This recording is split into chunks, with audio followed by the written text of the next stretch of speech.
जोरदार तालियों से उनका स्वागत कीजिए। मैं सर आपको मंच पर आमंत्रित करूंगा और मेवात की हल्के से मेवात की जनता से आप रूबरू हों, क्योंकि बहुत उम्मीद लेके मेवात के अलग अलग हिस्सों से, हर गांव से ये लोग आए हैं और बड़ी उम्मीद है। आइए सर।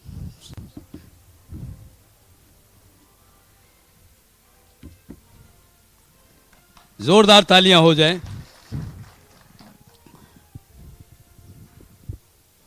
माइक ले। तूफानों से आंख मिलाओ, सैलाबों पर वार करो। तूफानों से आंख मिलाओ, सैलाबों पर वार करो।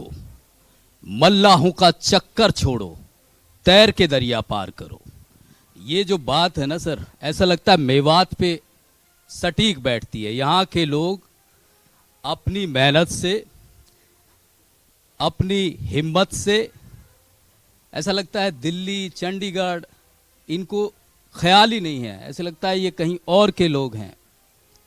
चाहे इनके रोजगार की बात करें, चाहे इनके स्वास्थ्य सेवाओं की बात करें, चाहे सफाई की बात करें, और चाहे जो एक छवि बनी हुई है मेवात की, कि मेवात जो ये पिछड़ेपन का जो शिकार है, लेकिन इतिहास मेवात का बलिदान का है। ऐसा क्यों सर? देखिए, ये लोग यहाँ के बहादुर लोग हैं और इन्होंने बड़ी कुर्बानी दी है। गांधी जी भी यहाँ आए और देशभगत लोग हैं। इनका देश प्रेम इसी से जाहिर होता है। जब 1947 में लोग जा रहे थे दूसरे देश बनाने के लिए, इन्होंने भारत को चुना, अपनी मातृभूमि के साथ रहे और तब से लेकर ये देश के विकास में भागीदारी कर रहे हैं। ये मैं सही मानता हूँ ज़रूर है कि जो दिल्ली के आसपास के क्षेत्र हैं उसको देखते हुए जितना विकास आसपास में हुआ है, इस इलाके में कम हुआ है। यहाँ पानी की समस्या है, भूजल यहाँ पर ख़राब है, पीने के पानी की समस्या रही। और किसी इलाके के विकास के लिए मैं कहता हूँ सबसे ज़्यादा ज़रूरी होती है वो शिक्षा है। शिक्षण संस्थाओं की भी कमी रही, लेकिन जब से हमारी सरकार आई है इन सब चीज़ों की तरफ ध्यान दिया है और धीरे धीरे करके अब जो है इलाका विकसित हो रहा है। और किसी इलाके के विकास करने में सबसे ज़्यादा योगदान शिक्षा के साथ फिर इंफ्रास्ट्रक्चर का होता है जी। जब से यहाँ से हाईवे निकलने शुरू हुए हैं, यहाँ से बॉम्बे का कॉरिडोर निकल रहा है, यहाँ से रेल का कॉरिडोर अलग से निकल रहा है, यहाँ से केएमपी का कॉरिडोर भी मेवात से क्रॉस हो रहा है, यहाँ से कनेक्टिविटी जो इसकी केएमपी के साथ साथ रेलवे की आएगी, मेट्रो की आएगी। मैं समझता हूँ कि पिछली सारी कमियाँ दूर हो जाएंगी और ये मेहनती लोग मेहनत करके अपने परिवार के अंदर, अपने इलाके के अंदर समृद्धि ले आएंगे। सर एक बुनियादी सवाल मैं आपसे पूछ रहा हूं। हालांकि लोग भी मंत्री जी से सवाल कर सकते हैं जो कृषि से जुड़े हैं, और दूसरे जो आपको लगे कि सरकार तक आपकी बात नहीं पहुंची है, मैं अपने सहयोगियों से कहूंगा कि एक माइक जनता के बीच भी रखें। 8 बरस आपकी सरकार को हो गए सर। ये जो पिछड़ेपन का दाग, या यूं कहिए कि लगातार दिल्ली क्या पूरी दुनिया में चले जाइए, मेवात को पिछड़ेपन की श्रेणी में डाला हुआ है। 8 बरस तो हो गए, और कितने बरस लगेंगे कि मेवात जो अपनी मेहनत के अनुरूप है, उसकी जो छवि है, जो इमेज है, वो उस तरह की बने, ये पिछड़ेपन का दाग धुल जाए? कितने बरस और लगेंगे आप लोगों को? देखिए, जब से हमारे प्रधानमंत्री नरेंद्र मोदी जी आए हैं, मेवात ही नहीं, उन्होंने देश के ऐसे 100 जिले के आसपास की छटनी की थी जो किसी न किसी रूप में पिछड़े थे, और उन पर विशेष ध्यान भी दिया था। केंद्र की योजनाएं हों, प्रदेश की योजनाएं हों, और उन जिलों के अंदर विशेष ध्यान दे करके कि जहां वहाँ जो जो समस्याएं थी, शिक्षा की, स्वास्थ्य की, इंफ्रास्ट्रक्चर की, रोजगार के साधन उपलब्ध कराने की, उन सब चीज़ों की तरफ ध्यान दिया है। और मैं समझता हूं कि मेवात के अंदर अब जो ये हाईवे निकला है, अब जो ये सोहना का इंडस्ट्रियल एरिया डेवलप होना शुरू हुआ है, तो एकदम से ये इलाके में बदलाव आएगा। और आजकल इस हाईवे निकलने के बाद ही देखो आप, मेवात वासियों को पता होगा, पिछले 3-4-5 साल के अंदर ज़मीनों के भाव 5 गुना हो गए हैं, क्योंकि उद्योगपति आ रहे हैं, वो अपने अपने उद्योग लगाने की सोच रहे हैं। कोई कोल्ड स्टोरेज बनाएगा, कोई वेयर हाउस बनाएगा, कोई गोडाउन बनाएगा, और जब ये चीज़ें आती हैं तो रोज़गार अपने उसके साथ साथ आता है। तो इससे मुझे उम्मीद है और लोगों को भी उम्मीद है कि अब ये इलाका पिछड़ा नहीं रहेगा। ये इलाका हरियाणा का जो और इलाके हैं उनसे अग्रणी होगा, गुड़गांव के मुकाबले का होगा, फरीदाबाद के मुकाबले का होगा। और हरियाणा सरकार का विशेष तौर पर हमारे मुख्यमंत्री मनोहर लाल जी का मेवात की तरफ ध्यान है। और यहाँ पर दुर्भाग्य से नीचे का पानी खराब है, पीने का पानी का संकट है। आने वाले वक्त के अंदर एक विशेष नहर की योजना है जिसमें 600-700 करोड़ रुपए लगेंगे। मैं समझता हूं कि 2-3 महीने में उसकी योजना को पास करके टेंडर करके को 200 ये बड़ी बात है आप लोगों के लिए, इस बात पे जोरदार तालियां हो जाएं। हमारा जो गुड़गांव कैनाल का पानी पीने के लिए आता है, उसके साथ साथ एक पाइप दबा करके प्रेशर से पानी ला करके इस केएमपी के साथ साथ करके और यहाँ सारे हर गांव के अंदर पीने का पानी दिया जाए। वैसे भी अभी भी हमारी जो योजनाएं चल रही हैं, कम से कम मैं मानता हूँ 300-350 करोड़ रुपए की योजनाएं, पीने के पानी की योजनाएं चल रही है। किसी भी मानव सभ्यता में किसी भी हैबिटेशन है, कहाँ लोग रहते हैं, सबसे पहली ज़रूरत उसको ये है कि उसको कम से कम स्वच्छ पानी तो मिले। और ये मैं मानता हूँ कि सारी सरकारों की, जिसमें हम भी हैं, कि इतने सालों के बावजूद हमें पानी भी यहाँ स्वच्छ उपलब्ध ना करा पाए, तो ये एक अच्छी बात नहीं है। लेकिन हमारी सरकार ने ध्यान दिया है कि हमारे केंद्रीय मंत्रिमंडल ने, प्रधानमंत्री जी ने, सब देश के अंदर एक अभियान छेड़ा हुआ है, हर घर नल से जल। तो उसी योजना के तहत ये लगभग 300-350 करोड़ रुपए के प्रोजेक्ट अभी चल रहे हैं। अच्छा, ये प्रोजेक्ट बिछने के बाद फिर रॉ वाटर चाहिए, उसके लिए 600 करोड़ रुपए की योजना मंजूर होने जा रही है, जिससे कि पानी, जमुना का पानी चला करके यहाँ शोधन करके और हर घर में स्वच्छ जल सप्लाई होगा। एक योजना तो ये है। दूसरी योजना हमारी ये है कि यहाँ पर किसानों को कैसे हम उन्नत कृषि की तरफ, पॉली हाउस की तरफ, बागवानी की तरफ लेके जाएं। मैं मानता हूँ कि यहाँ का किसान इतना मेहनती है कि इतना ज़बरदस्त ढंग से सब्जियों की खेती करता है, प्याज की खेती करता है, यहाँ गाजर की खेती है। और जो पॉली हाउस, इसी जहाँ हम बैठे हैं इसके पीछे भी 15-16 एकड़ में जो नेट हाउस, पॉली हाउस लगा रखे हैं। पीछे कल परसों हमारे केंद्रीय मंत्री आए थे, नरेंद्र सिंह तोमर जी, तब भी मुझे खुशी हुई कि 2 नेट हाउस की जो पैक हाउस थे मेवात क्षेत्र के थे। और मैं मेवाती भाइयों से एक प्रार्थना करता हूँ, देखो ज़मीन कम रह गई है, 2-2, 4-4 एकड़ की।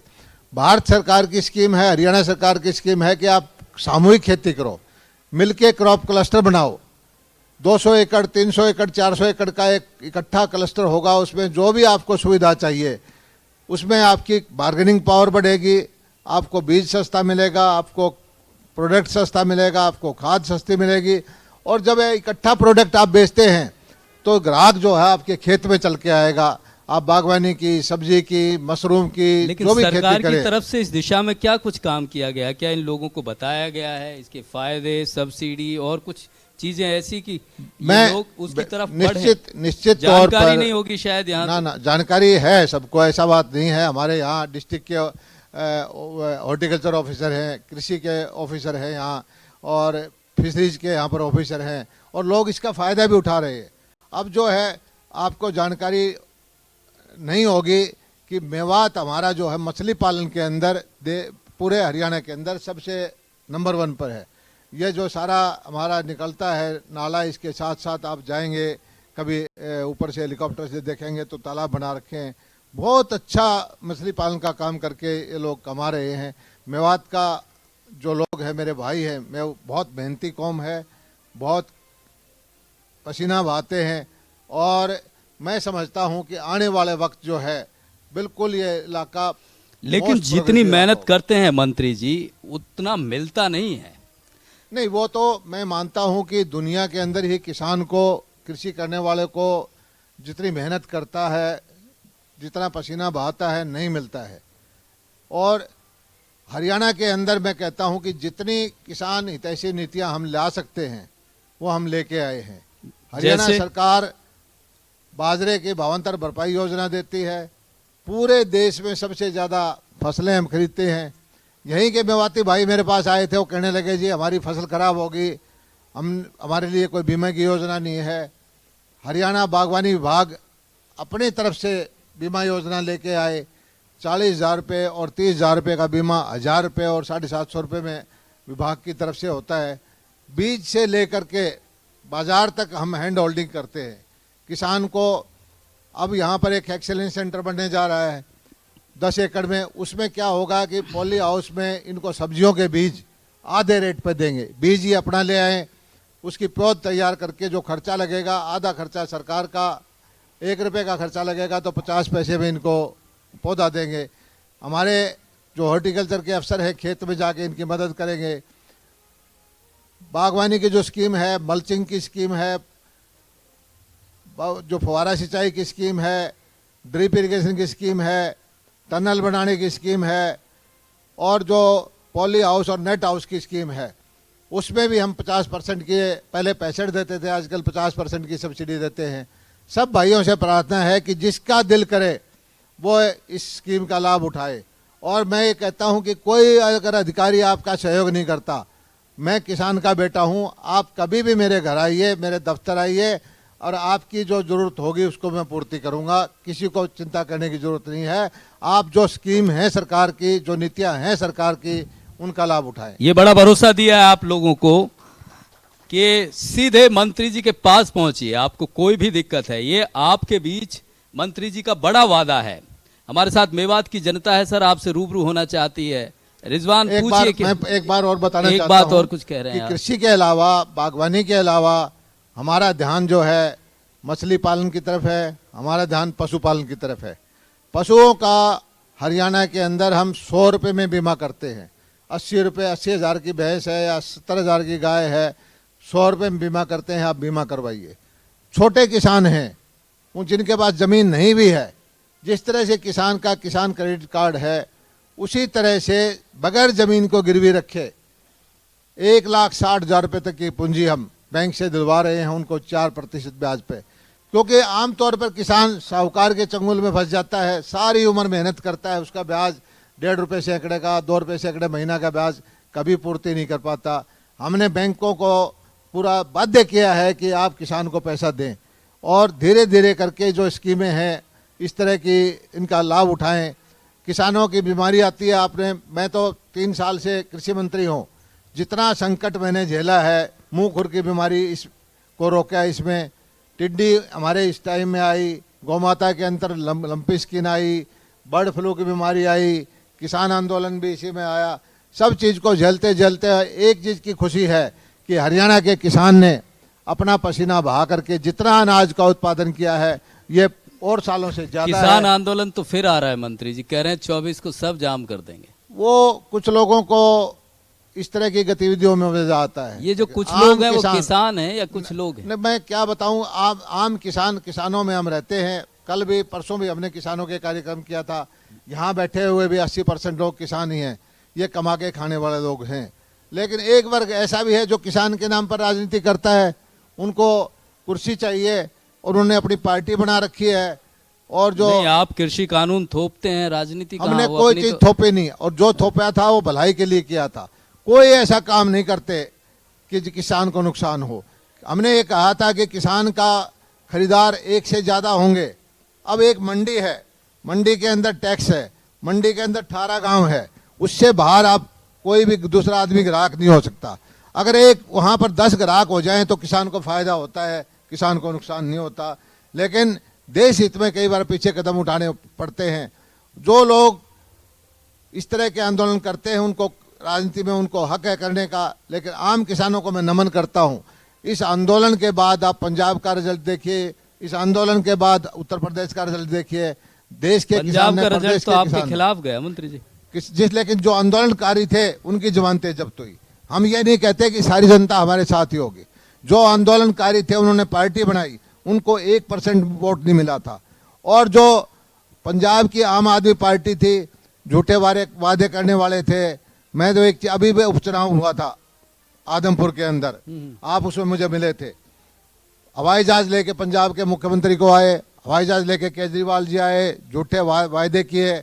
अब गुजरात को चले गए, पंजाब में बुरा हाल है, दिल्ली में बुरा हाल है, लेकिन आप देखिए कि वहाँ पर उनको वोट क्या मिला, 1.5% वोट मिला। तो जनता बड़ी समझदार है, हमें जनता पे भरोसा है। ये नहीं कहते कि सब कुछ हमने ठीक कर दिया, लेकिन हमारी नीयत, क्योंकि हम किसान के पुत्र हैं, किसान की तकलीफ को समझते हैं, मेहनत की इज्जत करते हैं, और आपकी पूछ के जो नीतियां हो सकती है वो करने के लिए तैयार रहते हैं। सवाल ले लीजिए रिजवान। बात की जनता जनार्दन के बहुत सारे सवाल हैं मंत्री जी के लिए। जी, क्या नाम है आपका? मेरा कि सबसे पहले मैं आदाब नमस्कार, मैं जफरुद्दीन। आदाब जी।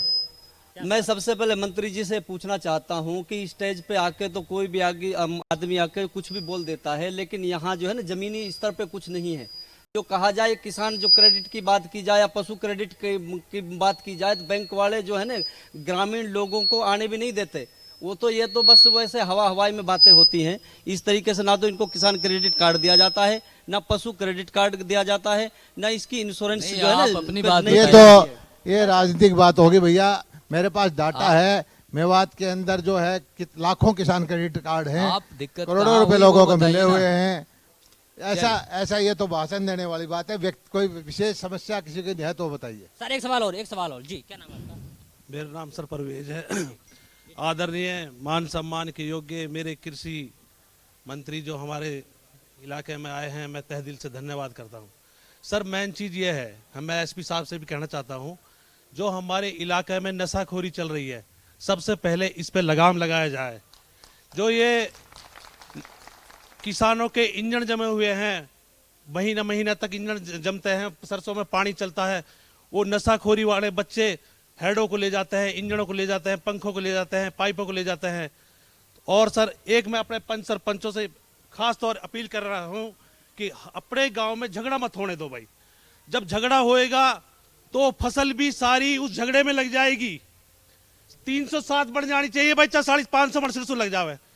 तो मैं ये कह रहा हूं, बहुत अच्छी बात सर, कही है परवेज बहुत साहब अच्छी बात की। सर, देखिए जब भाई, सारे पैसे उसमें खर्च हो जाते हैं तो फिर हम बच्चों को कहां से पढ़ाएंगे? हम बच्चों के लिए शिक्षा कहां से देंगे? बहुत हम बुनियादी बच्चों बात के लिए कही है कहां आपने। से बहुत यूनिवर्सिटी बुनियादी बात कही में है। दाखिला दिलाएंगे? चलिए मंत्री चलिए और जी से सवाल। जवाब ले लेते हैं। ये नशाखोरी के ऊपर एक मिनट जवाब ले लेते हैं। देखिए, मंत्री जी ये ये इस आपने इलाके के लिए अभिशाप है। बहुत अच्छा मुद्दा उठाया है, और हरियाणा सरकार भी इस बारे में चिंतित है। नशाखोरी की वजह से पंजाब तो एक तरह से समझो कि बहुत बड़ी समस्या है। वहाँ पर नौजवान, हमारी पीढ़ी खराब होती जा रही है, और अपने बच्चों को समझा के रखना समाज का काम है। सरकार कानून बना सकती है, कानून लागू कर सकती है, लेकिन समाज जो है इसमें सहायता दे।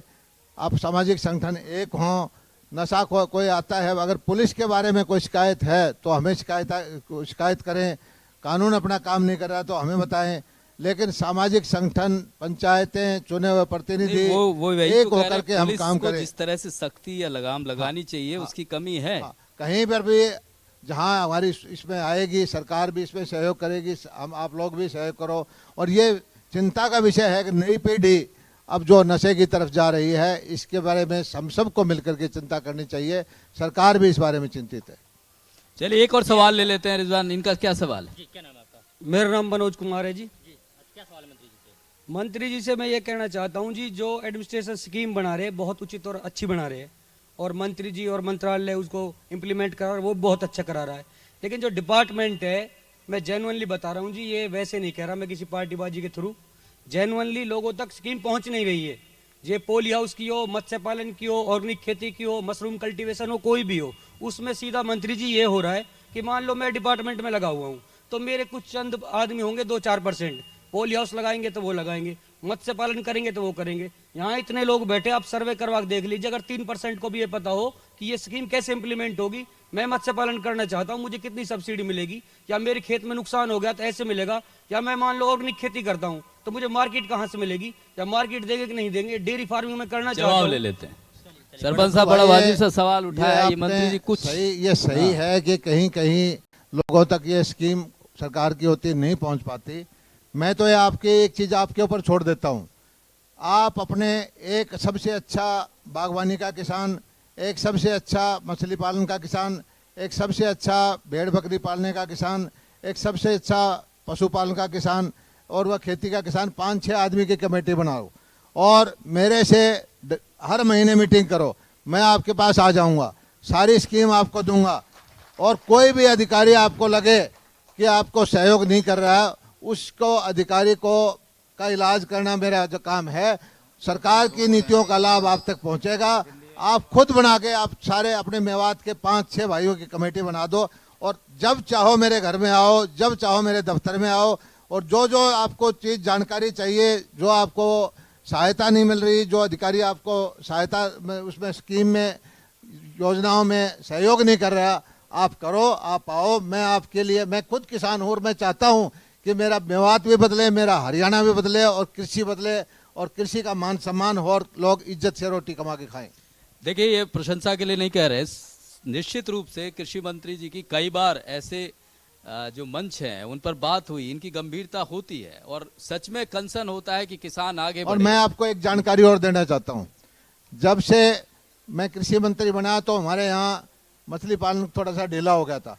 मैंने खारा पानी की ज़मीन आपकी है, खारे पानी की ज़मीन मेरे क्षेत्र की है, लवारू शिवानी में खारे पानी की ज़मीन सरसा की है। 2.5 एकड़ के अंदर आप खेती बाड़ी करोगे तो कितनी कमाई कर सकते हो एक साल में? जब पानी नीचे का खारा है तो नहर का पानी आपके पास भी नहीं है, 20,000, 30,000, 40,000 से ज़्यादा पैसा नहीं बचता। बाजरा बोओगे या सरसों बोओगे या थोड़ा बहुत हो सकता है एक आध बार कोई और फसल कर लो। हमने इसे एक साल के अंदर 1,000 2.5 एकड़ के किसान तैयार किए हैं। महिलाओं को 60% सब्सिडी भारत सरकार की स्कीम है, पुरुष को 40% सब्सिडी। और ये तालाब मेरे यहाँ तो पॉलीथीन बिछाना पड़ता है, आपके यहाँ तो 17-18 लाख का खर्चा है, 3-4 लाख में तालाब खुद जाता है। खारा पानी के लिए एक बोर करना चाहिए और एरिएटर लगाने, हवा छोड़ने के लिए 1-2-2.5 लाख की मशीन है। बाकी बीज का खर्चा है, फीड का खर्चा है, सारा खर्चा मिला करके 18-19 लाख लगता है। 9 लाख रुपए हम सब्सिडी देते हैं। 10 लाख रुपए लगाकर अब 6 महीने के अंदर 10 टन 8 टन झींगा उत्पादन हुआ है। 500 रुपए से लेकर इस अब 2 महीने से दिक्कत है, अमेरिका में दिक्कत आ गई मैं, लेकिन 25 लाख 30 लाख रुपए की झींगा का उत्पादन हुआ है। मैं कहता हूँ 3 आदमी मिलके, बेरोजगार बच्चे आके मिलके, 4 मिलके खेती करो इसकी और आपका बिकवाने का काम, आपको बीज दिलवाने का काम, आपको ट्रेनिंग दिलवाने का काम, मैं कहता हूँ बहुत लाभदायक काम है। मैं चाहता हूँ कि हरियाणा का आप ये बताइए 2.5 एकड़ के अंदर अगर आपको 6 महीने में 10 लाख रुपए की बचत हो जाए, किसान के लिए इससे ज़्यादा चीज़ क्या होती है, वो भी खारे पानी की ज़मीन में। आपका पानी टेस्ट कराओ और जो भी भाई, मैं आपके इससे खुले मन से कहता हूँ, जो इस काम को करना चाहता है मेरे पास आओ, मैं नंबर दे जाओ, मैं अधिकारी को आपके घर भेजूंगा और आपको स्कीम भी देगा, जोरदार तालियां हो जाए, सब्सिडी भी देगा। ये हम इसको राजनीतिक मंच भी बना सकते थे, राजनीतिक सवाल भी बहुत नहीं, सारे हम राजनीति कर का नहीं, ये सकते थे। किसानों का मंच है। हाँ, किसानों का मंच है, सीधे रूबरू। दरअसल इसका मकसद हमने पहले ही कहा था कि इस समस्या को समाधान से मिलवाना है, हमारी कोशिश यही होती है। और मेवात के अच्छे लोगों, ये बहुत अच्छी बात मैं आपके बारे में मेवात बता के दूं। अंदर मछली पालन पहले ही हो रहा है, आप झींगा की तरफ जाइए। आप, मैं बताता हूँ, मैंने टारगेट ले रखा है कि अगले 3 साल 2 साल के अंदर 10,000 किसानों को करोड़पति बनाना है और झींगा के उत्पादन के द्वारा बनेगा। एक साल के अंदर 20-20, 25-25 लाख रुपए की एक फार्म से उसको मछली बिक रही है। और आप लोगों को मैं कहता हूं कि यहाँ से जो रजिस्टर करवाओ हमारे डीएफओ के पास, बस भर के मैं दिखा के लाऊंगा कि सरसा के अंदर, रोहतक के अंदर जो किसान है आप उनसे मिलो और उनसे दिखो, उनसे सीखो, ट्रेनिंग है वो फ्री कराऊंगा।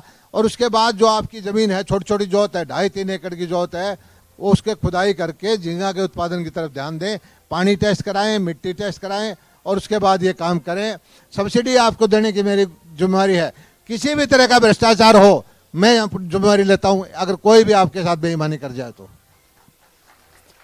बहुत बड़ा भरोसा दिया है इंडिया न्यूज़ हरियाणा के मंच से। एक आखिरी सवाल सर आपसे, ये मेवात की जनता को इतनी सारी स्कीम और इन सारी चीज़ों के बारे में आपने बताया, लेकिन अब 2 साल बाद आप चुनाव में जाने वाले हैं। ये मेवात में कभी ऐसी स्थिति क्यों नहीं बनी कि आपकी पार्टी एक बार भी इस तरह का रिकॉर्ड नहीं बना पाई कि जीत सके क्या इन लोगों का भरोसा हासिल करने में क्या दिक्कत है आप लोगों को, कभी सोचा है इस बात में? देखिए, मेवात के लोग भोले हैं, देश भगत हैं। मैं कहता हूं कि इस देश का दुर्भाग्य यह है कि देश को बांट के राजनीति करते आए। वोट लेने वाले कभी जाति पे, कभी धर्म पे, कभी इलाकाबाद पे, वोट पॉजिटिव काम पे वोट नहीं मांगते आए। एक भय डाल बैठा दिया कि भारतीय जनता पार्टी आएगी, इस जाति के खिलाफ है, भारतीय जनता पार्टी इस धर्म के खिलाफ है। इनको यहाँ ऐसा बैठा रखा था कि भाजपा आ जाएगी तो पता नहीं क्या हो जाएगा। 8 साल से मोदी जी हैं, 8 साल से मनोहर लाल जी हैं। भारतीय जनता पार्टी आई है तो करोड़ों रुपए के काम शुरू हुए हैं, नेशनल हाईवे आया है। अब इनको धीरे धीरे वोट का मामला ऐसा होता है, हम इनका दिल जीतेंगे, इस बार नहीं तो अगली बार जीतेंगे। और मैं दावे के साथ कहता हूं कि मेवात एक दिन ऐसा आएगा पूरा का पूरा भारतीय जनता पार्टी को वोट देगा। ये इन आदमियों के स्वभाव को मैं जानता हूं। और एक बार ये समझ गए, अपने बच्चों के भविष्य की चिंता करने लग गए। और ये बहकाने वाले लोग हैं, देश में फूट डालने वाले लोग हैं, तुष्टि करने वाले लोग हैं। इन लोगों की बात से मेवात का भला नहीं हुआ। अगर ये यही लोग भला करते तो आज मेवात पीछे क्यों रहता? क्यों 50 साल इन सत्ता में रहे लोग इनका भला करते तो मेवात विकसित हो जाता। लेकिन हम विकास करके, इनकी तरक्की करके, इनको शिक्षा दे करके, इनका दिल जीत करके इनका मतदान प्राप्त करेंगे। और मुझे भरोसा है कि वो दिन आएगा। बहुत शुक्रिया। मंत्री जी ने ये आपको भरोसे, दावे, ये सारी चीजें की हैं, लेकिन एक बात ये कही है कि अपने काम से ये आपका भरोसा जीतेंगे। बहुत शुक्रिया सर आपका। इंडिया न्यूज़ हरियाणा के इस मंच पर मेवात की जनता से आप रूबरू हुए और आगे भी जो आपने ये बात यहाँ लोगों को कही है, जैसे ये कह रहे हैं कि ये भाषणबाजी या इस तरह की चीज़ ना लगे, तो जब यहाँ से लोग जाएं तो इनका विशेष ख्याल आपकी तरफ से हो, ऐसी हम उम्मीद करते हैं। ना, मैं सारे मेवाती भाइयों से प्रार्थना करता हूं कि जो किसान है, कृषि से जुड़ा हुआ है, किसी भी तरह से मेरे दरवाजे उसके लिए हमेशा खुले हैं। कभी भी आइए, ये मेरा घर किसानों का घर है। किसान वहाँ पर हमेशा स्वागत होगा। और जो आपकी भारत सरकार की, जो हरियाणा सरकार की योजना है उसका लाभ उठाएं। मैं खुद आपको बताऊंगा कि क्या क्या योजनाएं हैं। धन्यवाद। बहुत शुक्रिया, बहुत शुक्रिया। एक छोटे से ब्रेक के लिए रुक रहे। हाँ, मंत्री जी को